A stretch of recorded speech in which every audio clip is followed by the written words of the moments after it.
Good evening, royal truth seekers. Hold on to your jam jars. Meghan Markle just kicked Netflix to the curb and seized full control of her as ever empire. Yes, the Duchess of Sussex is ditching the streaming giant that bankrolled her lifestyle brand, all because they were apparently too cautious for her global jam dreams. Talk about biting the hand that spreads the preserves. Welcome to Crown UK Alert, where we slice through the headlines with zero sugarcoating. Quick favor. If this bombshell has you buzzing, smash that subscribe button right now. Over 92% of viewers are still on the fence. It's free, takes a second, and keeps the alerts coming. If you did, brilliant. Now let's spread the tea. This bombshell dropped just days ago in March 2026, fresh off the oven. Meghan, 44, announced the split from Netflix on her as ever brand. The one packed with jams, rosé, flower sprinkles, and all that elevating everyday moments vibe. Netflix had a stake since launch last year, tied to her show with Love, Meghan. But inside a spill, Meghan felt Netflix was holding her back, too cautious, not bold enough for her go global vision. She thinks the brand can stand tall on its own. Translation? Thanks for the launch money, but I've got this now. And the timing? Brutal. Just months after Netflix axed with Love, Meghan, no third series, no renewal talks. The holiday special? Critics tore it apart like a stale scone. Daily Mail's Annabelle Fenwick-Elliott gave it 0 stars, syrupy hypocrisy, deep lack of self-awareness, unlikable. Ouch. She even suggested Meghan should lean into her waspish type aside like Monica from Friends, poke fun at herself. Instead, crickets from the Montecito mansion. As ever spokesman spins it positively, grateful for Netflix's partnership through launch and first year. Meaningful rapid growth, now ready to stand on its own. Exciting year ahead. Netflix echoes, Meghan's passion inspired the brand. Glad we helped bring it to life. As intended, she'll grow it independently. Amicable? Sure. But let's call it what it is. Netflix quietly exiting after the show flopped hard. Didn't crack top 10 in US debut week, critics savage, product giveaways to staff. Classic thanks but no thanks. Relate it like this. Imagine launching a startup with a big investor who loves the idea but gets cold feet on scaling. You say, fine, I'll do it myself. Meghan's betting her jam jars, teas, and honey can conquer the world without Netflix's safety net. Bold move or risky gamble?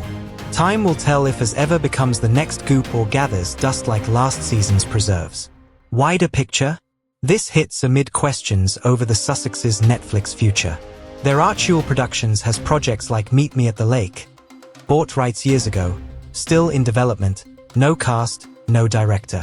3 years? Hollywood whispers, not good.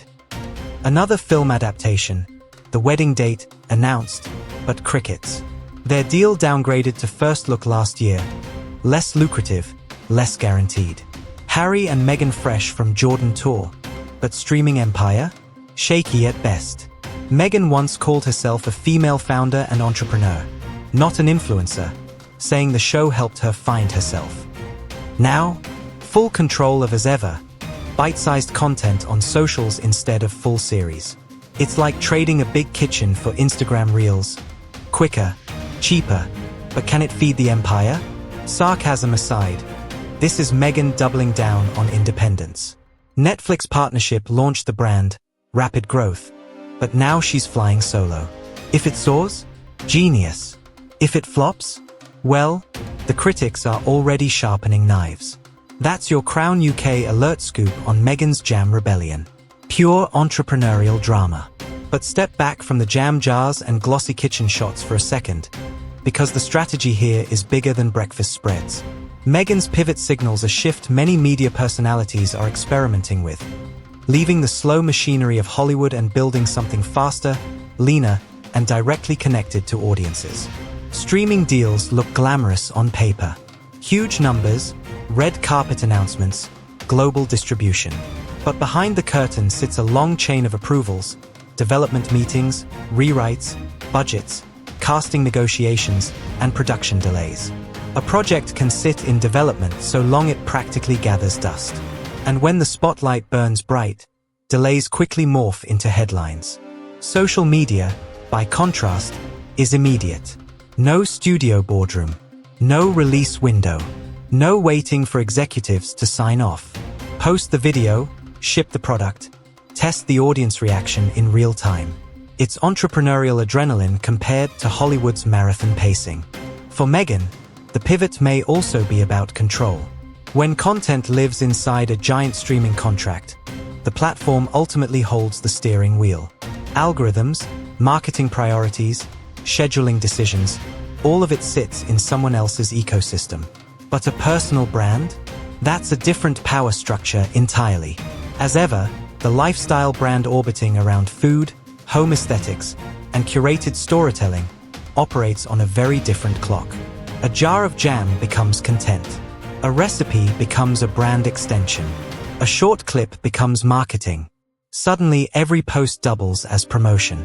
To critics, the move feels like a downgrade. From blockbuster ambitions to influencer-style hustle.